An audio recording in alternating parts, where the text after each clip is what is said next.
la respuesta era dermatitis atópica. Vamos a continuar con la pregunta número 100. De los fenómenos que se citan a continuación, solamente uno tiene como base la respuesta inmune celular. De estas de aquí, la que tiene respuesta inmune celular es la dermatitis de contacto.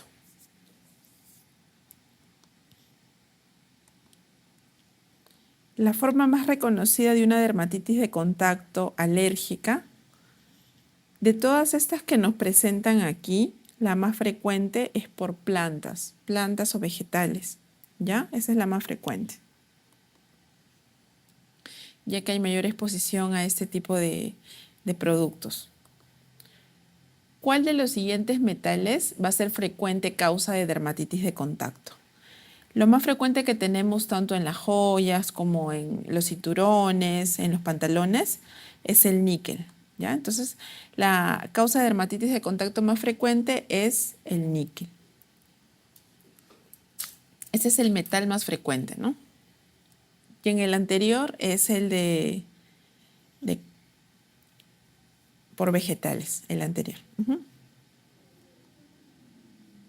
Escolar de 10 años que presenta lesiones pruriginosas en el cuero cabelludo. Al examen presenta lesiones papulares que se extienden de forma concéntrica, formando unas placas eritematosas con una descamación central, con un pelo frágil y algunas zonas de alopecia. ¿Cuál sería el diagnóstico? Aquí es importante la edad, ¿ya? Nos está diciendo de que tiene 10 años. Entonces es un escolar en el cual siempre la primera causa que vamos a tener de escamas hay que descartar tinea capitis. Y nos está dando múltiples lesiones características, ¿no? El pelo frágil, zonas de alopecia, descamación central. Nos está hablando de tinea capitis. ¿Cuál es el tratamiento de elección para la tinea capitis? Necesitamos usar un antimicótico, ¿verdad? Entonces, ¿qué es lo que se usa? Se usa terbinafina o gliciofulvina, que ya está en desuso y que es más difícil conseguirla. Ketoconazol, no, porque es bastante hepatotóxico. Anfotericin B solo es para micosis profundas y muy severas, ¿no? Y los otros son antibióticos, pues, ¿no? Entonces, aquí la respuesta es terbinafina. La alopecia postinflamatoria de la tinea capitis puede prevenirse con el uso de... Hay tineas capitis que son inflamatorias y que van a generar como si fueran abscesos y que van a drenar pus, que es una pus aséptica, que produce la misma infección por el hongo, ¿ya? Aquí lo que nosotros tenemos que dar es corticoides. Cuando vemos una lesión inflamada sobrelevada, vamos a dar corticoides. Y el corticoides, al ser un desinflamante potente, nos va a ayudar a que no haya una cicatriz en esa zona, o sea que el cabello pueda, luego de tratarse esta infección, pueda otra vez volver a salir normalmente. Si no lo hacemos, van a quedar zonas sin cabello, ¿ya? Zonas cicatrizales. La micosis más frecuente, ¿no? De todas estas, bueno, siempre ¿cuál es la más frecuente que ya consulta? El pie de atleta, ¿no? La tinea pedis, esa es la más frecuente. Un varón de 7 años de edad que presenta una placa de alopecia en el cuero cabelludo de 3 centímetros de diámetro. Eritema, descamación, blanquecina y pelos rotos a diferentes niveles. Leve prurito de 15 días de evolución. ¿Cuál sería la causa más probable? Es una tinea capitis, ¿no? Porque nos está hablando de que tiene pelos rotos a diferentes niveles. Eso lo produce el hongo, pues. ¿Ya? Y nos está hablando de descamación blanquecina y otra vez hay que ver el rango de edad, ¿no? Es un escolar, tiene 7 años. Entonces aquí es la tinea tonsurante. ¿Cómo distinguimos un intertrigo candidiásico de una tinea cruris?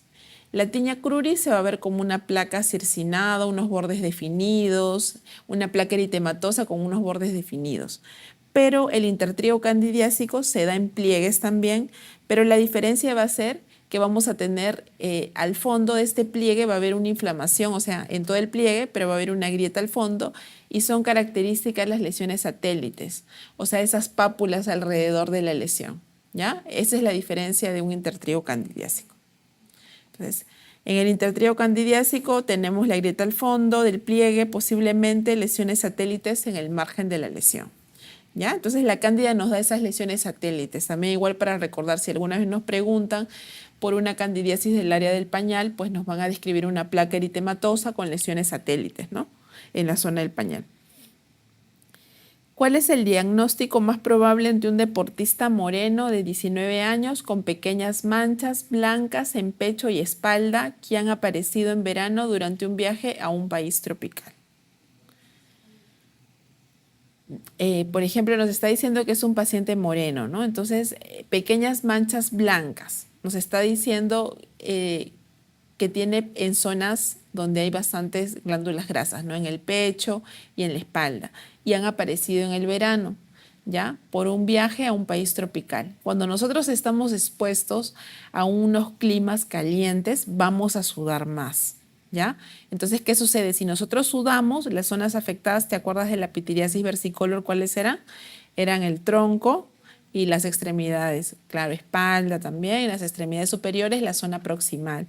También en la cara y el cuello, porque son zonas donde uno suda. Nos está hablando de eso. ¿Por qué no sería pitiriasis alba? Porque la pitiriasis alba está en zonas fotoexpuestas. Entonces, ¿qué zonas son expuestas? Sería la cara y nos diría también, por ejemplo, de repente en los brazos si he usado un polo corto, ¿no?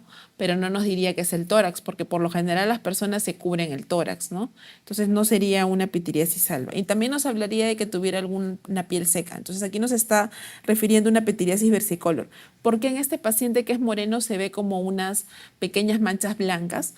Como les comenté, la pitiriasis versicolor puede ser tanto pigmentado, o sea, se puede ver como marrón, se puede ver como eritematoso rojo o también se puede ver como hipopigmentado blanco. Entonces, en pacientes más morenos, pues se puede ver un poco más clara la lesión. ¿Ya? Entonces sería pitiriasis versicolor. Aquí, ¿por qué? Porque nos está diciendo que viene del verano en un país tropical, ha habido sudor y las zonas también de distribución de la lesión, ¿ya? Pitiriasis versicolor. La pitiriasis versicolor es ocasionada por un hongo denominado un hongo levaduriforme, por el Pityrosporum, pues, ¿ya? O por la Malassezia furfur, por un hongo levaduriforme. Entonces ahí es para recordar. Uno de los siguientes agentes es activo frente a levaduras como a dermatofitos, o sea que cubre ambos. No. La terbinafina es para los dermatofitos, pero no va para las levaduras, ¿ya? Quien cubre ambos son los imidazólicos, como el itraconazol, ¿ya? Entonces aquí la respuesta es imidazólicos, como el itraconazol. Esa es la respuesta, la A. La terbinafina no cubre levaduras, ¿ya? No cubre levaduras. Y tampoco, o sea, ¿qué significa? Si nosotros, por ejemplo, tenemos una paroniquia por cándida, un intertrigo candidiásico, y nosotros le damos, por ejemplo, le damos terbinafina, no le vamos a hacer nada al hongo, ¿no? Entonces ahí habría que darle nistatina, ¿no? Otro tipo o fluconazol, otro tipo de tratamiento, ¿ya? Entonces aquí quienes cubren a ambos son los imidazólicos, como cuál el itraconazol, ¿ya? Ama de casa que desde hace años presenta enrojecimiento de los pliegues proximales de las uñas, de varios dedos de las manos que a veces le supuran. ¿Cuál sería el diagnóstico más probable? Si es una ama de casa, va a estar en contacto con el agua, va a hacer limpieza, va a usar desinfectante, se le va a alterar la barrera cutánea y se le va a secar. Entonces, ¿cuál es lo que se produce? Una dermatitis por contacto no sería, ¿ya? Una psoriasis tampoco. La dermatitis por contacto no se produce en esta zona de los dedos, sería más extenso. Aquí lo que es una paroniquia candidiásica crónica, o sea, significa que hay una infección por la cándida en la parte de los dedos, ¿no? Aquí habría que dar pues tratamiento fluconazol, cremas antimicóticas, mejorar la barrera de la piel, pero sería paroniquia candidiásica crónica, ¿ya? La tiña del cuero cabelludo es producida por... Sí, por el Trichophyton tonsuram, ¿no? Así como hace rato la tiña tonsurante por el Trichophyton tonsuram. ¿Cuál es el tratamiento esencial en una fasciitis necrotizante? Si esta es una infección bastante severa, aquí hay que hacer debridamiento, hay que retirar ese tejido muerto infectado, ¿no? Un debridamiento quirúrgico amplio. Aparte de dar el antibiótico, el soporte hemodinámico, porque esta es una infección bastante mortal. Pero el tratamiento fundamental es debridamiento quirúrgico amplio, ¿ya? Niña de 2 años presenta traumatismo de la cara con escoriaciones en el arco superciliar derecho. Llega el tercer día por una fiebre de 39 grados. Decaimiento, edema bipalpebral, derecho con movilidad ocular conservada e indolora, sin quemosis. Diagnóstico probable. Entonces nos habla que ha habido un traumatismo previo, una herida en la zona superciliar, o sea, encima de la ceja. Viene con fiebre, está haciendo fiebre de 39. Está decaída, hay edema bipalpebral, con movilidad ocular conservada e indolora sin quemosis. Nos está hablando de una celulitis periorbitaria, ¿ya? Entonces, siempre eso sí es frecuente cuando hay niños que tienen, por ejemplo, dermatitis atópica o piel muy seca. En ellos, la barrera cutánea está más alterada y ya colonizan de por sí estafilococo. Entonces, con un traumatismo, ese estafilococo puede ingresar y producir esta celulitis periorbitaria, ¿ya? Esa sería la respuesta. ¿Cuál es el dato más característico de una gangrena gaseosa?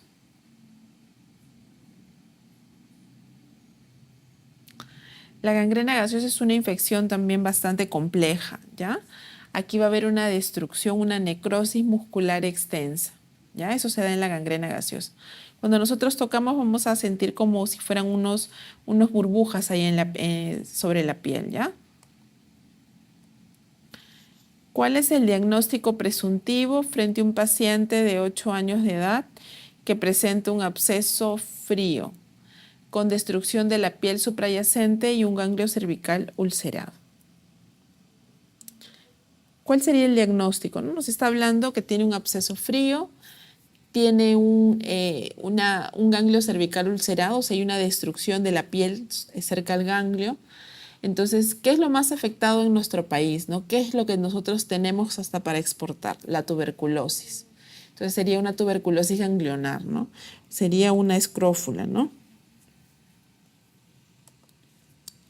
La pseudomonas aeruginosa es causante de una de las siguientes enfermedades dermatológicas, ¿ya?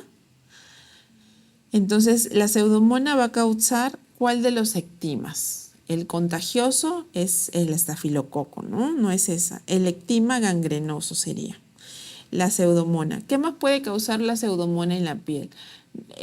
Aparte de causarnos el ectima gangrenoso, nos puede dar también una paroniquia por pseudomonas, ¿ya? Así como había una paroniquia por cándida, hay una paroniquia por pseudomonas que nos va a ocasionar que la uña de la mano o la uña afectada se ponga de un color verdoso, ¿ya? Eso no es honguito, eso es paroniquia por pseudomonas.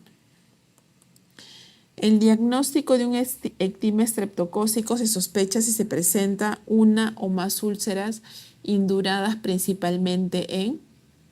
¿Dónde es la afectación del ectima más frecuentemente?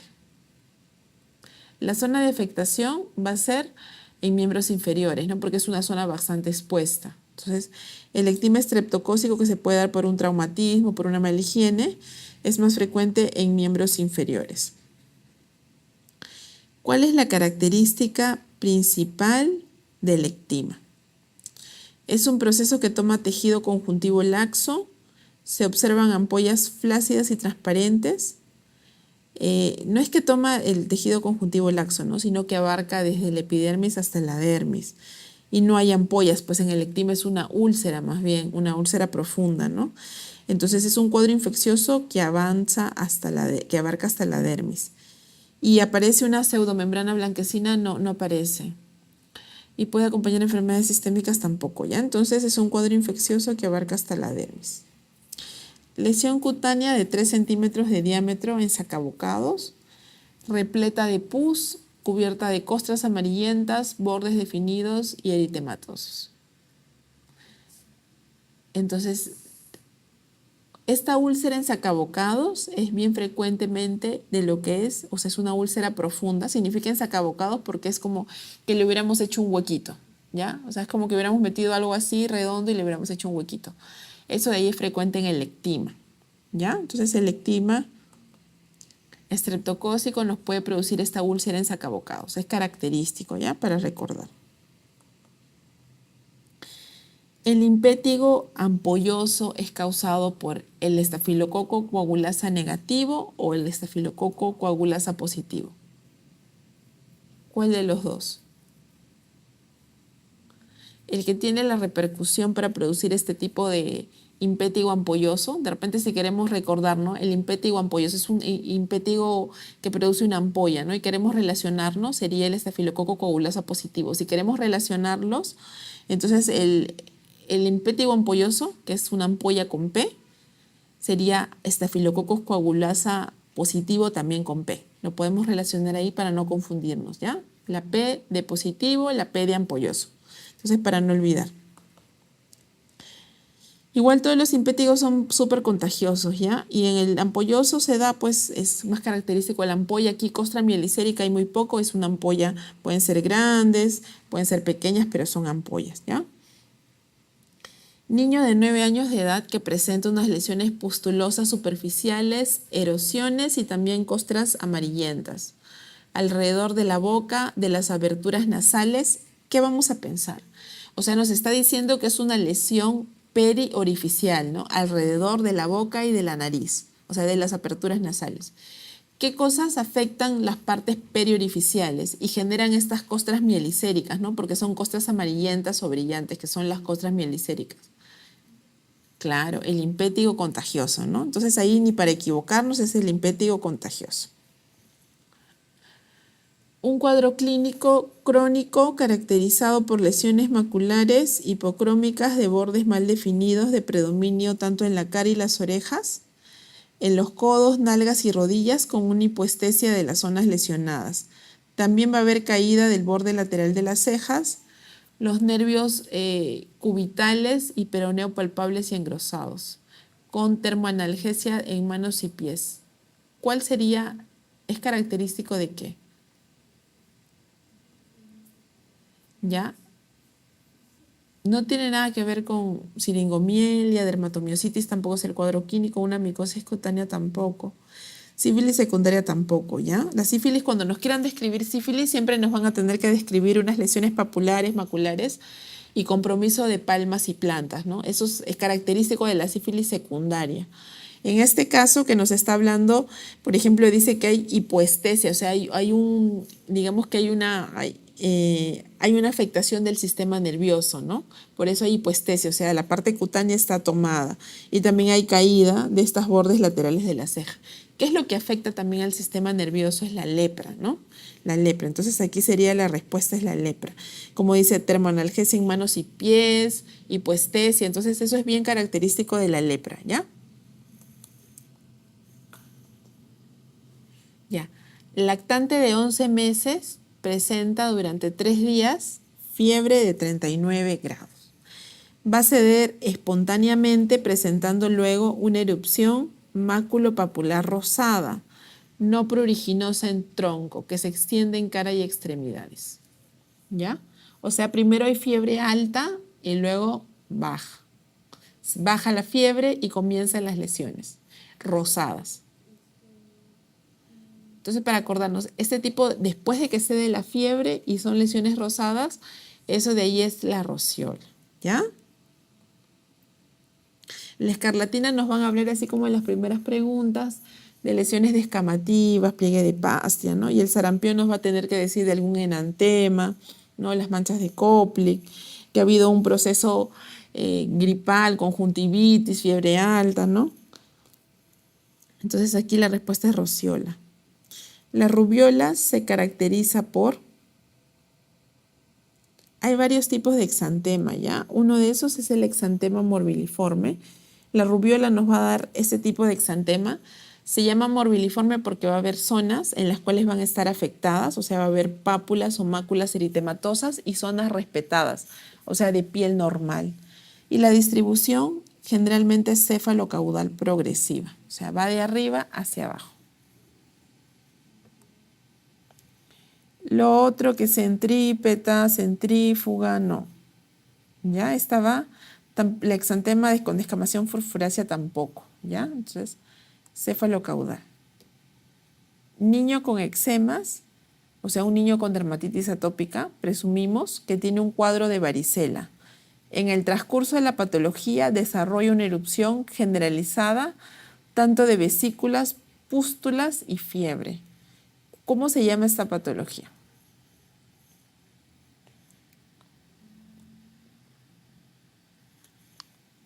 En pacientes que tienen atopía, dermatitis atópica o tienen la barrera cutánea alterada, pues va a haber, la varicela va a ser más aparatosa. Y esto se va a llamar erupción variceliforme de Kaposi. ¿Ya? Erupción variceliforme de Kaposi. Es un proceso mucho más complejo, más extenso, más aparatoso. Sarampión es muy diferente, pues no tiene nada que ver con la varicela. La varicela zóster o el herpes zóster es la reactivación de la varicela, entonces tampoco tiene que ver aquí. Y el sarcoma de Kaposi es un sarcoma, o sea, es una neoplasia, ¿no? Una neoplasia maligna tampoco tiene que ver y la escabiosis tampoco. Entonces aquí se llama erupción variceliforme de Kaposi. ¿Cuál es la lesión dérmica en el herpes zóster no complicado?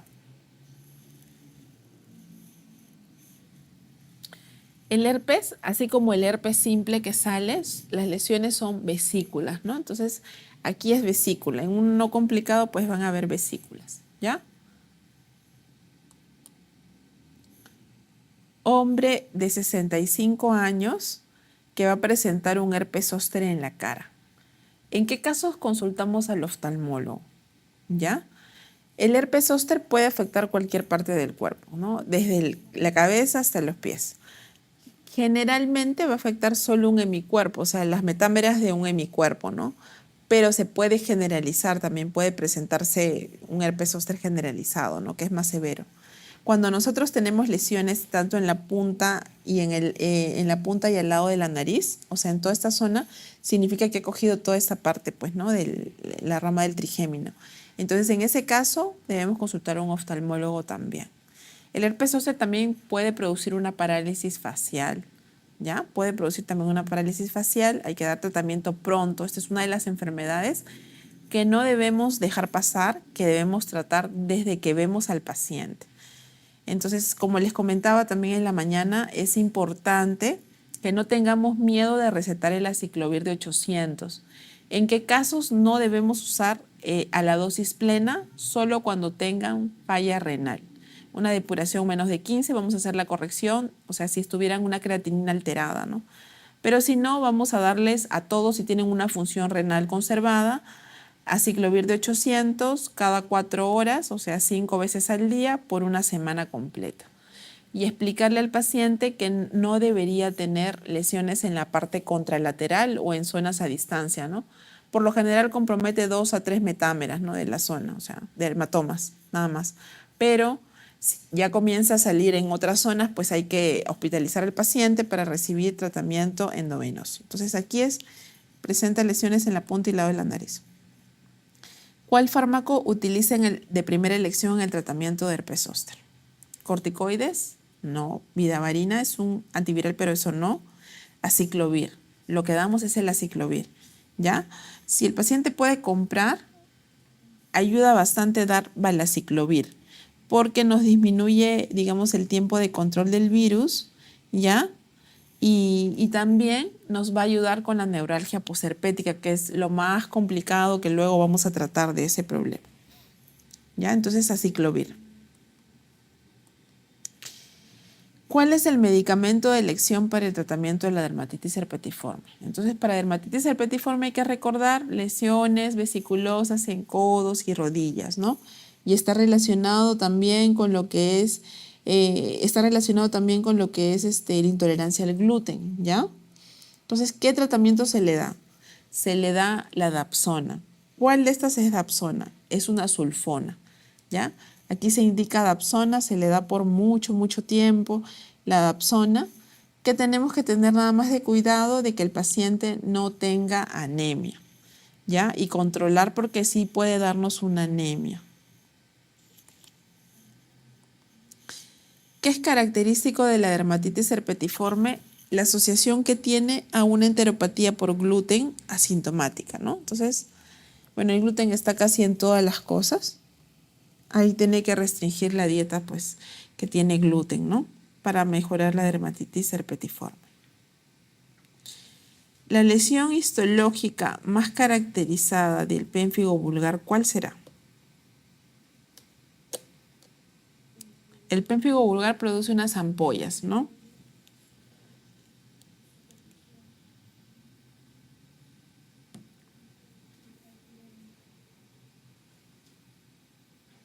¿Cuál será? Entonces, espongiosis es un edema, eso se da en la dermatitis atópica. Hiperkeratosis, no, eso se da en una keratodermia, aumento de la capa córnea, ¿no?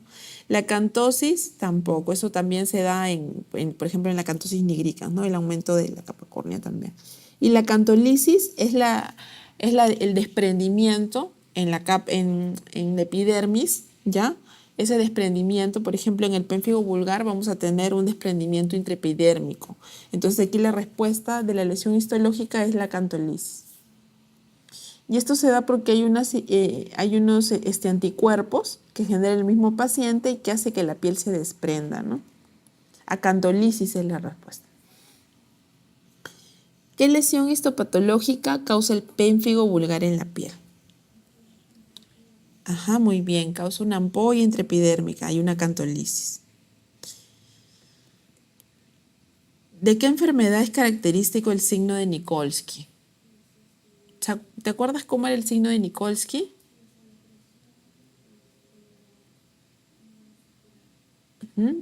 Ya, no lo hacemos en la ampollita, sino en la piel. Por ejemplo, tenemos una ampolla aquí. Nosotros vamos a hacer una presión sobre la piel fuerte, más o menos, para tratar de desprenderla, pero en la piel sana aparentemente, o sea, en la piel que no tiene ampolla. Si la piel se desprende, o sea, se levanta, eso es un Nikolsky positivo. Y eso se da en un pénfigo, ¿ya? Entonces, eso es en pénfigo. Entonces, signo de Nikolsky en el pénfigo. ¿En cuál de las siguientes enfermedades ampollosas las lesiones tienden a localizarse en áreas seborreicas? Hay una variedad del pénfigo que se llama pénfigo seborreico, que se da en las zonas seborreicas, pecho, en la cara, en la zona seborreica de la cara. Entonces ahí para recordar es el pénfigo seborreico.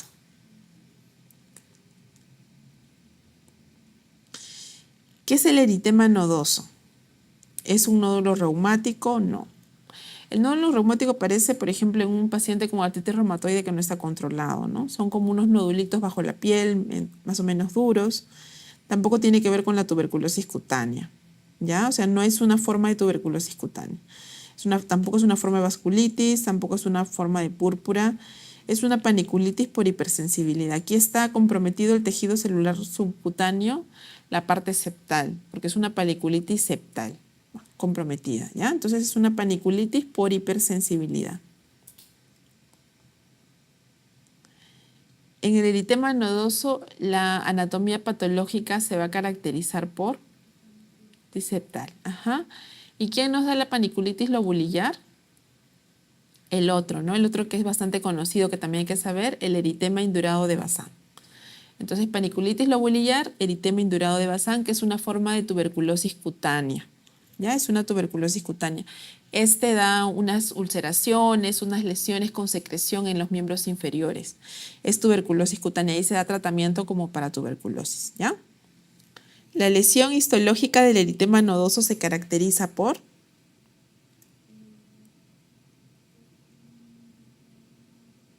Aquí está afectado el tejido celular subcutáneo. ¿En cuál de esos está afectado el tejido celular subcutáneo? Va a haber un infiltrado inflamatorio del tejido graso y también de la dermis profunda, ¿ya? Entonces, aquí el tejido celular subcutáneo que está, ¿quién lo tiene? Pues es el tejido graso, ¿no?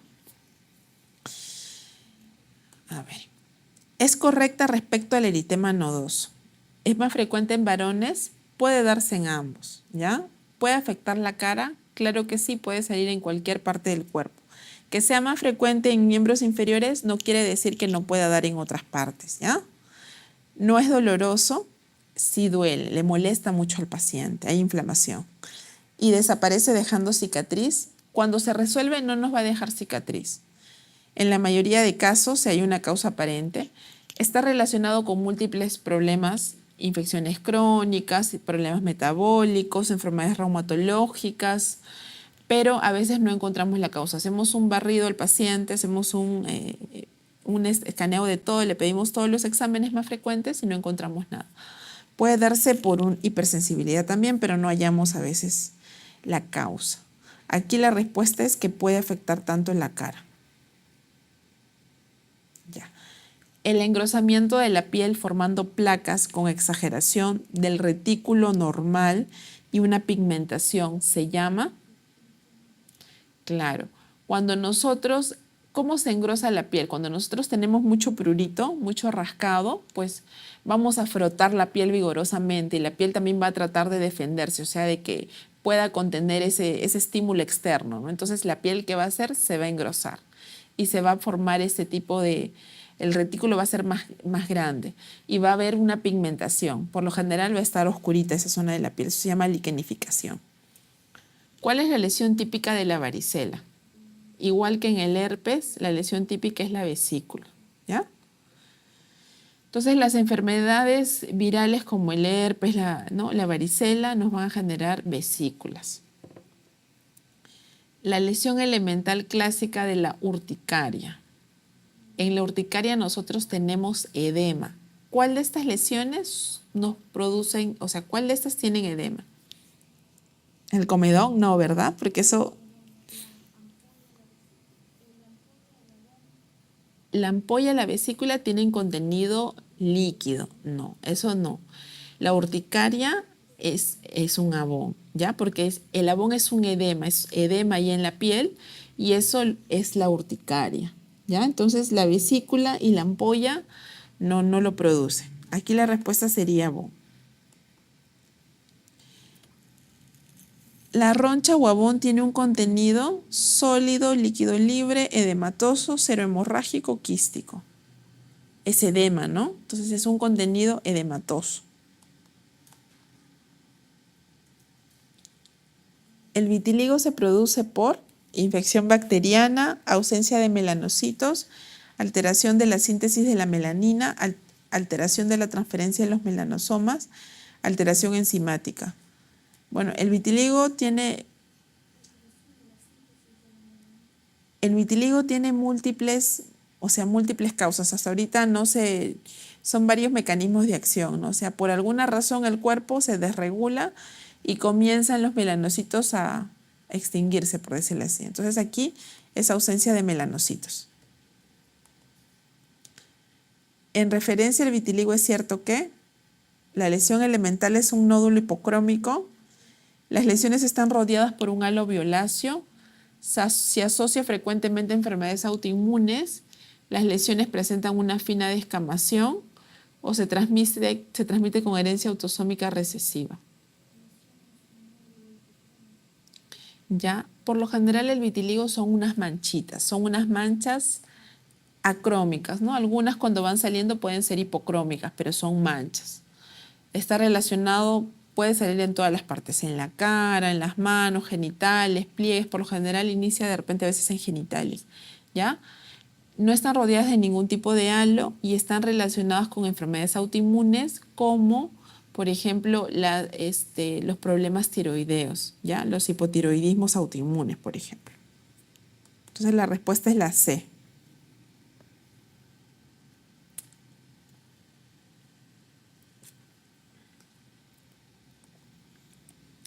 Paciente de 17 años de edad. Acude a consulta por presentar en forma progresiva pigmentación tanto en axila, ingle, pliegues del cuello, acentuado sobre todo en las líneas y surcos. ¿Qué es lo que tiene este paciente? Claro, tiene una pigmentación en las zonas de los pliegues, ¿no? El cuello también es un pliegue, ¿no? Entonces en estas zonas va a haber mayor acentuación de estas líneas y surcos, que eso es la acantosis. ¿Y en qué caso se puede dar la acantosis nigricans? Está asociado más frecuentemente ¿a qué? Sí, resistencia a la insulina. Cuando, por ejemplo, nosotros vemos acantosis en pacientes adultos que tienen buen peso y que se dan en las axilas, ¿no? Y que tienen vello y todo, Eso puede ser una acantosis nigricans maligna que está relacionado a algunos problemas, algunas neoplasias digestivas, ¿ya? Pero cuando nos dice así un paciente relativamente joven, ¿no? A veces nos puede decir que está subido de peso, pues eso es acantosis nigricans. ¿Cuál es la causa más frecuente entre las urticarias, ¿no? Entonces, cuando nosotros tenemos una urticaria crónica, por lo general dura más de 3 meses. ¿Y la causa más frecuente cuál es? Como para todo lo que nosotros no sabemos la causa, ¿qué le llamamos? Urticaria idiopática, ¿no? En las urticarias crónicas, la causa más frecuente es idiopática. No encontramos la causa. O sea, le hacemos exámenes dentro de lo normal, le decimos que se fije qué es lo que le desencadena el paciente. Igual él no ve, no identifica tampoco, ¿no? Pero siempre está relacionado al estrés. Es un estímulo frente al estrés, ¿no? Es urticaria idiopática. En urticaria colinérgica, señale la correcta. Existe un déficit de C1 inhibidor, prueba del hielo positiva, histológicamente se observa una vasculitis leucocitoclástica, requiere tratamiento con adrenalina, aparece en algunos tras esfuerzos físicos, calor o nerviosismo, ¿no? Si es colinérgica, significa que tiene que ver el sistema colinérgico. Entonces aquí aparece en algunos tras esfuerzos físicos, calor o nerviosismo. ¿Ya? Esa es la respuesta.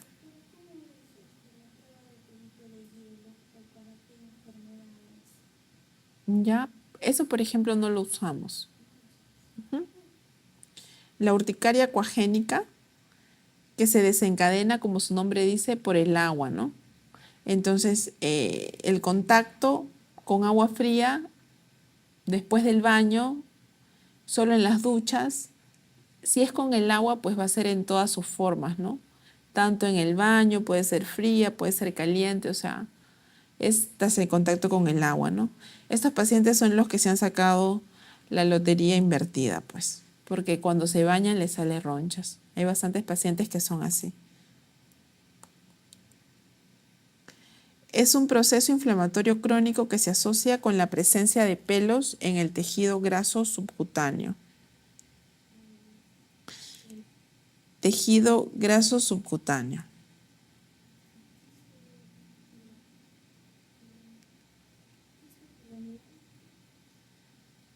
Sí. ¿Dónde se aloja el quiste pilonidal? Al final, ¿no? En la parte final de la parte sacra.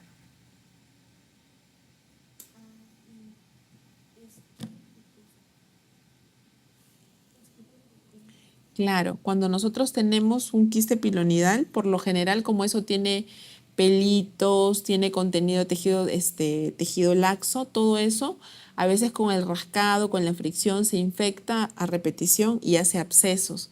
Entonces ahí por lo general es mejor operarlo, ¿ya? El edema angioneurótico, el tratamiento preferencial, ¿cuál es? Nos está hablando de un angioedema. Claro. Epinefrina, muy bien. Epinefrina parenteral. Entonces esa es la respuesta, ¿no? No solo dar corticoides, no solo dar antihistamínicos, hay que dar epinefrina parenteral.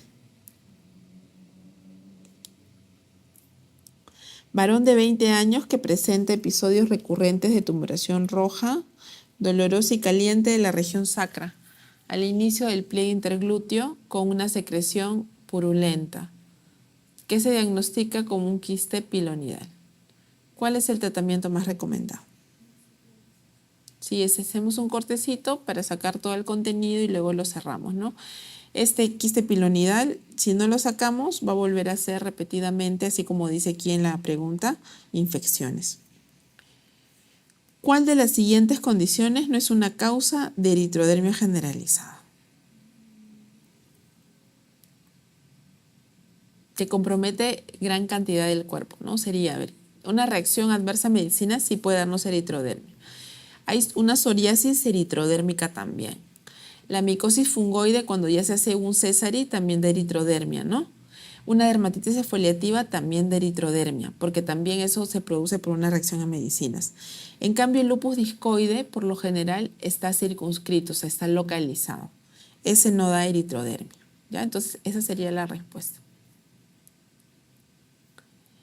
Tipo de toxidermia más frecuente. De todas estas que nos nombran aquí, erupciones liquenoides, urticariformes, erupciones exantemáticas, eritrodermia y vasculitis, ¿cuál es la más frecuente? Que es una infecciosa que generalmente es viral, ¿no? Que también puede ser bacteriana, en pocos casos, pero más es viral. Y que da a todas las edades, generalmente más niños. Es más frecuente. O sea, en frecuencia es la erupción exantemática, ¿ya? Eso es lo más frecuente.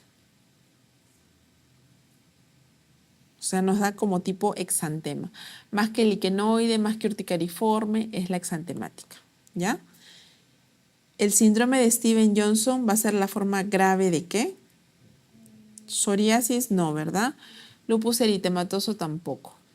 Es la forma grave del eritema multiforme, ¿ya? Seguro has visto eritema multiforme que se da una placa, que es una placa como si fuera una placa eritematosa en diana, ¿no? Que tiene digamos, un borde eritematoso y tiene en la parte central como un puntito, como una lesión más pequeña eritematosa.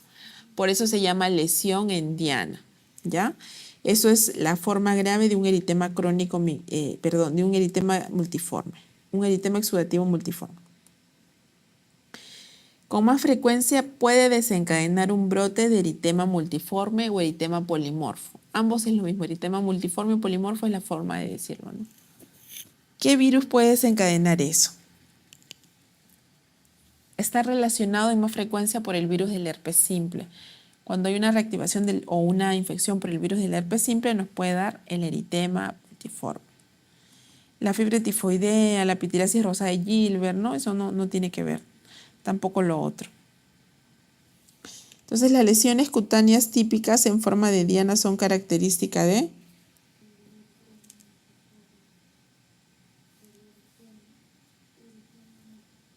Claro, las lesiones en diana son características del eritema multiforme. Entonces, está relacionado con la infección del virus del herpes. También se puede dar por medicinas, por alguna otra infección.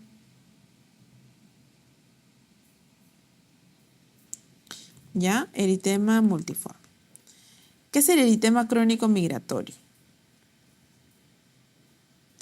Esto está relacionado con una micosis, con una enfermedad autoinmune, con una forma de psoriasis, una forma de flebitis, una espiroquetosis.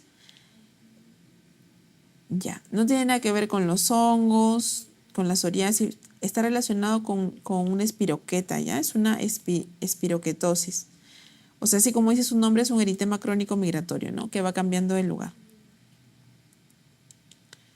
¿Cuál de estos eritemas fisurados puede formar parte del síndrome del glucagonoma? ¿Cuál?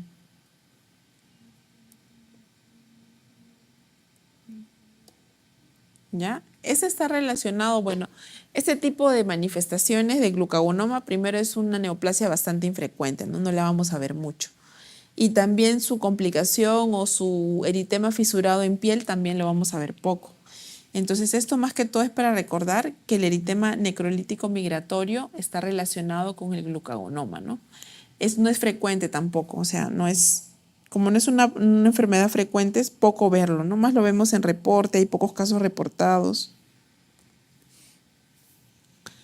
La presencia de los pelos peládicos es una característica de las siguientes dermatosis. ¿De cuál sería? ¿Será de la alopecia cicatricial? ¿Será del lupus crónico cutáneo? ¿Ya?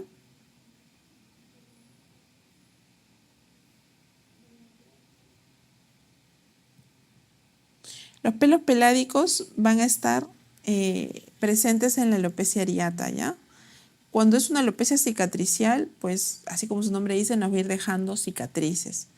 Lupus crónico cutáneo, no se ve en esto. Líquen plano pilar, va a haber también afectación del cuero cabelludo, líquen plano pilar, pero no de este tipo de pelos. Y la alopecia androgenética más bien da una miniaturización, o sea, hace que el pelo de lo que está anchito y largo comienza a ponerse muy pequeñito, muy delgado.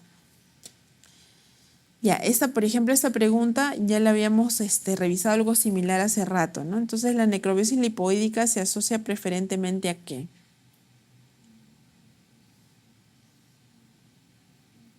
Es una... manifestación en piel de una diabetes mellitus no controlada. ¿Ya? Está relacionado con eso. No a lo demás, lo otro no.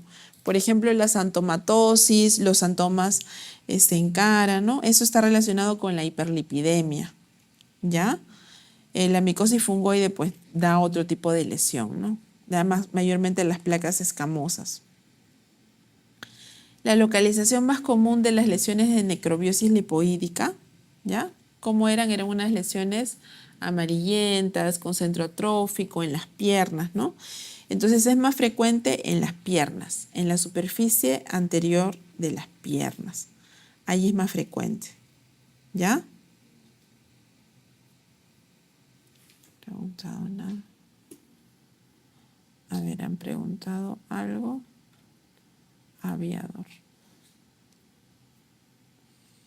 ¿Qué sería bueno repasar? Pues sería bueno repasar lo que es escabiosis, ¿no? Como ven, es un tema bastante preguntado. Acné, rosácea también preguntan bastante.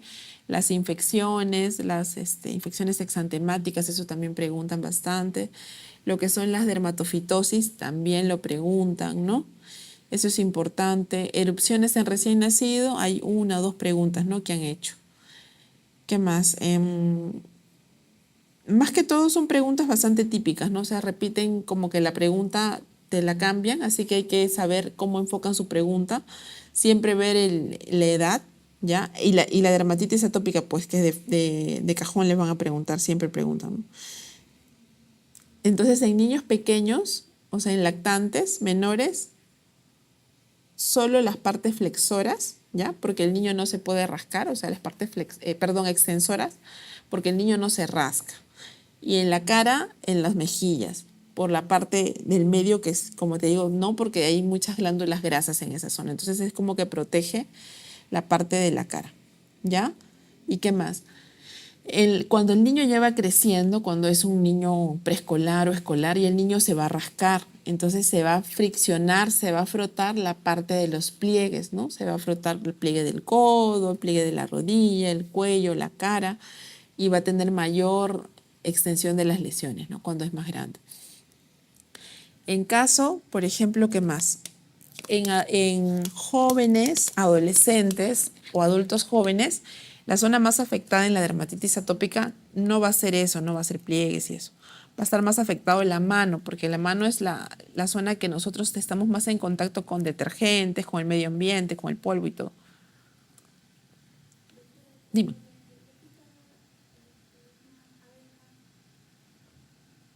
¿Ya?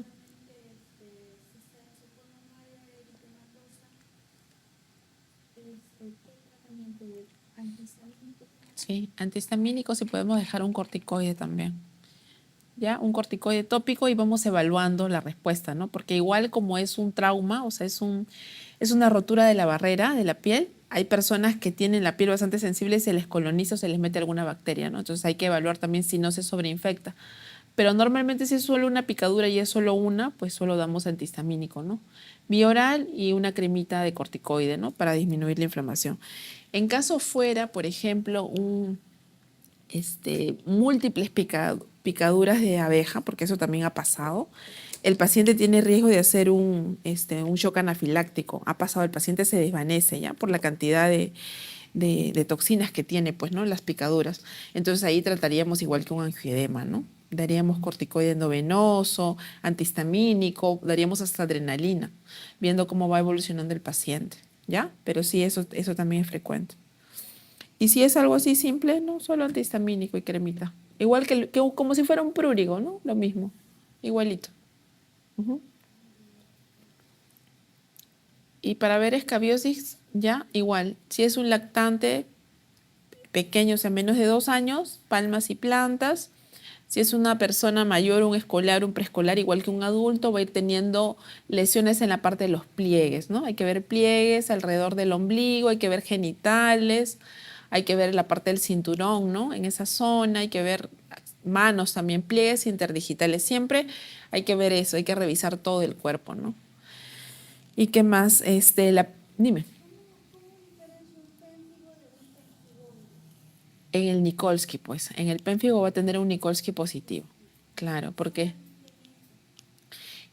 En eso va a ser lo más característico, pero nosotros ¿cómo hacemos el diagnóstico? Nosotros lo que tenemos que hacer para hacer el diagnóstico, tenemos que tomar una biopsia y hacer inmunistoquímica para ver a qué zona de la epidermis es lo que está afectada y si hay anticuerpos contra la epidermis o contra la membrana basal. O sea, eso es lo que se hace, ¿no?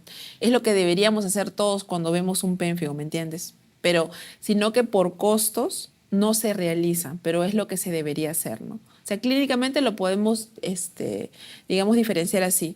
En Nikolsky también vamos a ver el tipo de presentación. Un pemfigoide por lo general está relacionado con algún problema de fondo, ¿no? Una neoplasia oculta, un adulto mayor, entonces más es frecuente allá. En cambio, un pénfigo se da a edades más tempranas, en un adulto, ¿ya? Entonces, eso nos puede ayudar.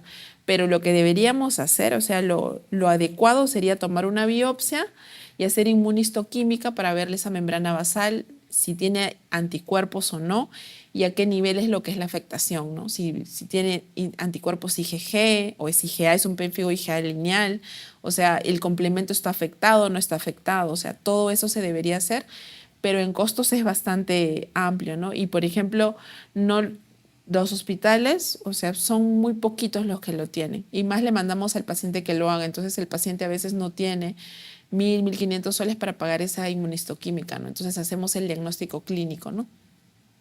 ¿Ya? ¿Y qué más? Bueno, tratamiento, por ejemplo, en un pénfigo, igual que un pénfigoide, corticoides, ¿no? O sea, comenzamos dando corticoides. Corticoides, pues, endovenosos, ¿no? Corticoides bioral, y dependiendo cómo va el avance, pues, al ser esto es una reacción, o sea, contra la membrana del epidermis o contra el epidermis, porque la persona genera unos autoanticuerpos, o sea, el mismo paciente genera una reacción en la piel para destruirla, por decirle, para hacer que se desprenda. Entonces, eso hay que ver dónde está la afectación, ¿no? ¿Ya? Entonces, ahí la inmunistoquímica es fundamental, pero lamentablemente no se pide porque al final no todos los pacientes tienen para pagarlo y no quieren, ¿no? Entonces damos tratamiento de frente. Corticoides es lo óptimo. Viendo cómo va el paciente podemos dar metotrexate, podemos dar ciclosporina, ¿no? Haciendo seguimiento, ¿ya? Podría venir, sí es importante saberlo, más que todo saber del pénfigo vulgar, ¿no? Pues lo que se ha preguntado, ampolla intraepidérmica, el signo de Nikolsky, que es importante. Y aquí me preguntan si también podemos dar benzoato de bencilo, ¿ya? La mayoría de personas, por ejemplo, da benzoato de bencilo, ¿no? Yo por mi parte no lo doy porque el paciente se queja mucho de la irritación. No sé si alguno de ustedes los ha probado, yo por lo general trato de probar casi todo lo que recomiendo al paciente. Entonces el benzoato de bencilo es muy irritativo y al ser irritativo, entonces el paciente que puede tener un eczema, puede tener una lesión en la piel, ¿qué es lo que va a generar?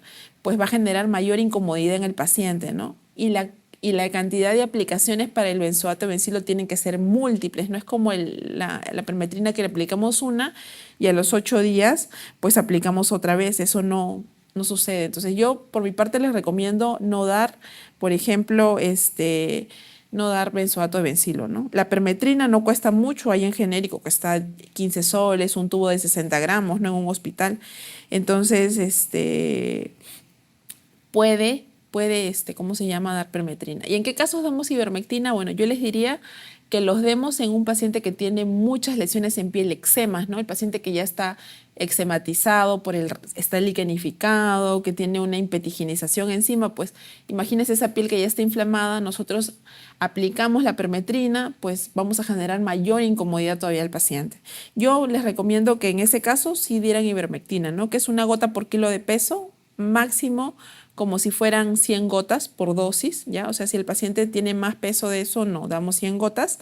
Y luego, ¿cómo se llama también? Podemos utilizar ivermectina o permetrina, es lo más recomendado. Y damos corticoide tópico en las lesiones inflamadas, ¿no? Eso también es importante, ¿no? Eso también es importante.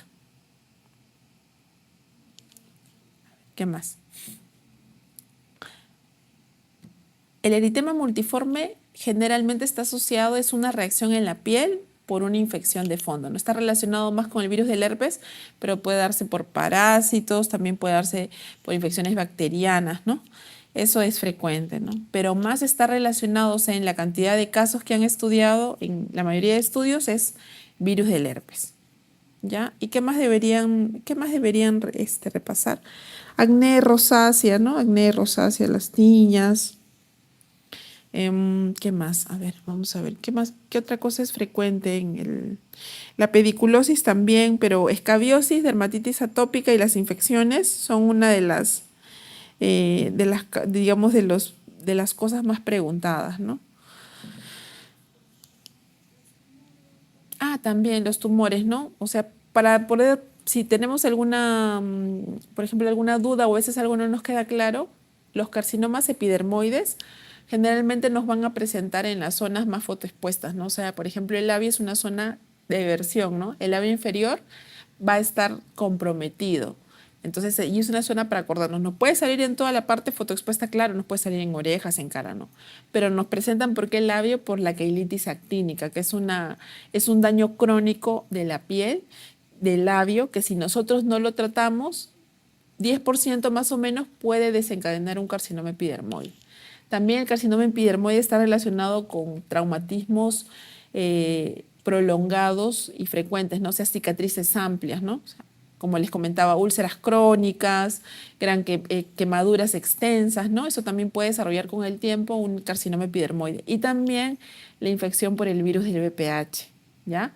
Es bastante frecuente también, por ejemplo, en uñas, ¿no? Si es que ha tenido contacto justamente el paciente en la uña con algún virus oncogénico de VPH, pues puede producirse también en la uña un tumor. Los carcinomas epidermoides más son lesiones tumorales, más que crecen, tienen un crecimiento más rápido, es rápido en el tiempo, ¿no? Te van a hablar de meses, no de años. Es muy raro que un carcinoma epidermoide no te moleste cuando pase años, ¿no? Porque crece rápido. En cambio, el carcinoma vasocelular va a ser un crecimiento mucho más lento y a veces lo vamos a ver como un lunarcito, un poco oscuro. Tienes un lunarcito, dices, en la cara o una pápula brillante con telangiectasias, ¿no? Entonces ahí podemos hacer como que la diferencia. Y el epidermoide te va a dar una metástasis regional más rápido, ¿ya? El vasocelular también lo puede hacer, pero cuando han pasado muchísimos años. 10, 15 años nos puede dar, por ejemplo, si tenemos en la cara una afectación de las glándulas parótidas o los ganglios, ¿no? Pero es raro porque la mayoría de personas no deja pasar por lo general tanto tiempo. Le sale un lunar, ya se va haciendo una pequeña úlcera, pues ya cuando crece y se ulcera ya va al médico, ¿no? Para que lo evalúe. Entonces, en eso puedes definir y el melanoma pues nos va a presentar una mancha, por ejemplo, una mancha hiperpigmentada negruzca o nos puede presentar también una lesión tumoral negruzca o a veces puede ser, no creo que sean tan maleados de preguntarles por melanomas amelanóticos que son rosados, ¿no? Siempre les van a tratar de ponerle las características más saltantes, ¿no? De la patología. Entonces, en un melanoma, si nosotros vemos una mancha oscura, negruzca, que tiene diferentes tonos irregulares, que crece más que del tamaño de un lápiz, del borrador de un lápiz, que son 6 milímetros, entonces ya hay que llamarnos la atención, ¿no? Y también recordar que, por ejemplo, nuestro país es una zona que tenemos bastante melanoma acral. El melanoma acral se puede dar como una melanoniquia primero longitudinal, pero no es que va a haber en todos los dedos, porque por nuestro tipo de piel que somos mestizos nosotros, somos un poco oscuritos, vamos a tener una melanoniquia racial, o sea, una activación de los melanocitos en la base de la uña y vamos a tener como unas rayitas medias grises, medias oscuras, ¿no?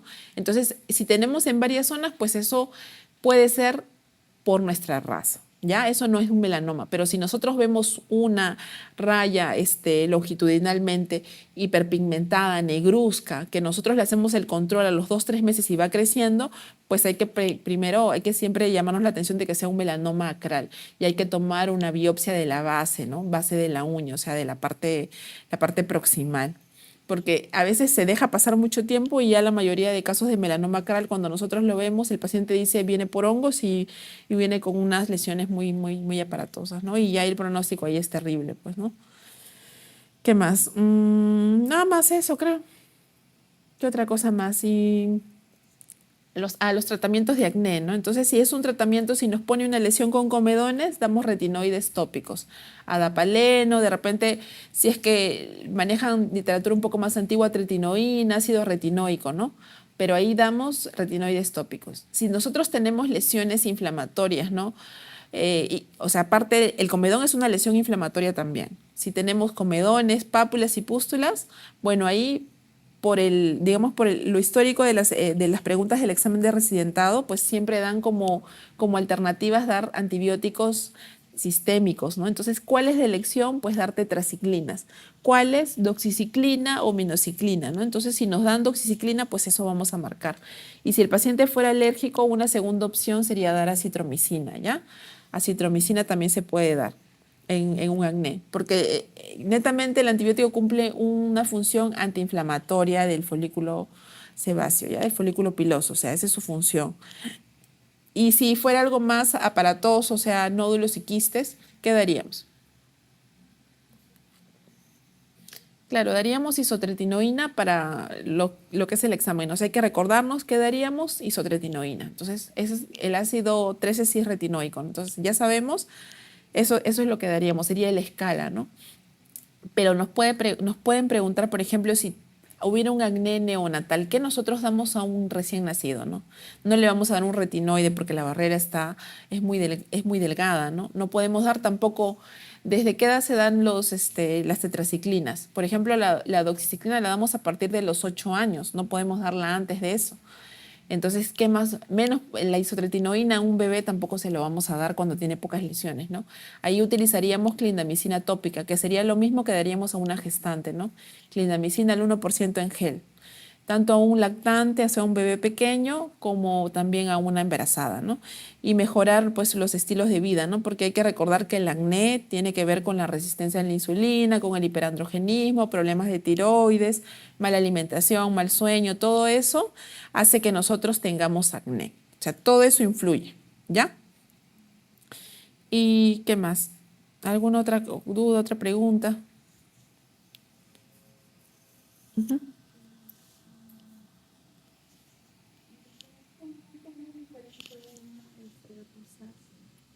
Una rosácea de un acné, ya. Mira, siempre cuando nosotros vamos a tener un acné, siempre revisamos, hay que acostumbrarnos a revisar toda la cara y también decirle al paciente que se saque el polo. O sea, hay que revisar la espalda y el pecho. El acné, su lesión patognomónica es el comedón, ¿ya? Entonces tenemos que encontrar comedones. Si nosotros no vemos comedones, entonces a pesar de que tengan el escote, eso puede ser una rosácea. La rosácea no va a tener comedones, va a tener pápulas, pústulas, nódulos, quistes y generalmente va a ser la afectación centrofacial, porque aquí están las glándulas sebáceas, ¿te acuerdas? Entonces, igual que en el acné, la rosácea también tiene una inflamación de las glándulas sebáceas, ¿no? Entonces, en la zona centrofacial es donde mayormente se localizan las lesiones de rosácea. Por eso a los abuelitos, cuando pasa el tiempo, les da la rinofima, ¿no? Les da también la fima de aquí y la fima de aquí. Entonces, en la zona central. Vamos a ver otras características como el flushing, ¿no? O el blushing, o sea, el eritema en la parte que aparece y desaparece por exacerbantes, ¿no? Por estímulos externos. Ahí nos podríamos diferenciar de un acné y de una rosácea, o sea, el comedón, ¿ya? Esa es la diferencia. Pero siempre hay que acostumbrarnos a revisar también la espalda, porque a veces no tienen nada en la cara, tienen una pústula, pero la espalda está llena de comedones. Entonces eso sería un acné, ¿no? Y también hay asociación entre cada vez se ve más acné, rosácea y dermatitis seborreica en un propio paciente, ¿no? Porque justamente ahí está la resistencia a la insulina, la que está ahí metida en todas las enfermedades por el consumo exagerado del azúcar que tenemos. Pero no creo que eso le pregunten, pero si queremos diferenciar, o sea, siempre que nos pregunten de acné, nos van a hablar del comedón, siempre. ¿Ya? Y de la rosácea nos van a hablar de los otros tipos de lesiones, no nos van a decir nada del comedón. ¿Ya? Eso nada más. Y en rosácea, por ejemplo, ¿qué daríamos de tratamiento? ¿Ya? Si tenemos, por ejemplo, lesiones inflamatorias, que toda la rosácea es pura inflamación, lo que siempre tenemos que dar es ivermectina tópica en gel o en crema, ¿no? Al 1%. Lo aplicamos mañana y noche para mejorar la disminución del Demodex folliculorum, que en la rosácea está incrementado, o sea, todos tenemos, pero aquí el sobrecrecimiento del Demodex es mayor. Entonces damos ivermectina. ¿Qué más también nos puede ayudar? Dar antibióticos sistémicos, ¿no? Como tetraciclinas también, doxiciclina y minociclina. pero hay que saber que la rosácea tiene una relación con la gastritis. Entonces, pacientes con gastritis no toleran estos antibióticos. Y tenemos que también comprender que los antibióticos van a alterar por ejemplo, van a darnos disbiosis, ¿no? Nuestras bacterias intestinales saludables se van a alterar porque vamos a utilizar estos antibióticos para tratar algo de la cara y al final nos van a desregular el cuerpo, ¿no? Entonces, ahí hay que hacer como un pro y un contra, ¿no? Por eso les digo que siempre con dieta. Y ahora actualmente, por ejemplo, tanto para acné, para rosácea, pues damos tratamiento si tienen resistencia a la insulina, aparte de darle tratamiento tópico, damos metformina, o si tienen hiperandrogenismo, pues damos espironolactona, ¿no? Que eso no han preguntado, de repente podrían preguntar, pero es lo que se da actualmente para el acné y la rosácea con lesiones más inflamatorias, pues damos metformina, espironolactona, es lo que se da casi todos los días, o sea, es lo que se trata, ¿no? Y un cambio de estilo de vida. O sea, antibióticos cada vez usamos menos, los dermatólogos usamos menos antibióticos, más usamos tratamientos tópicos y este tipo de patologías, ¿no? Y nos valemos también de energías de luz, ¿no? Láseres antiinflamatorios, ¿no? Láseres vasculares, láseres de neodimio que también ayudan, luz pulsada, o sea, todo eso. ¿Ya? Listo, entonces, bueno, de aquí a repasar todo lo que hemos revisado y ya que no hay ninguna más pregunta en el chat, pues daríamos por terminada la sesión. ¿Ya? Gracias.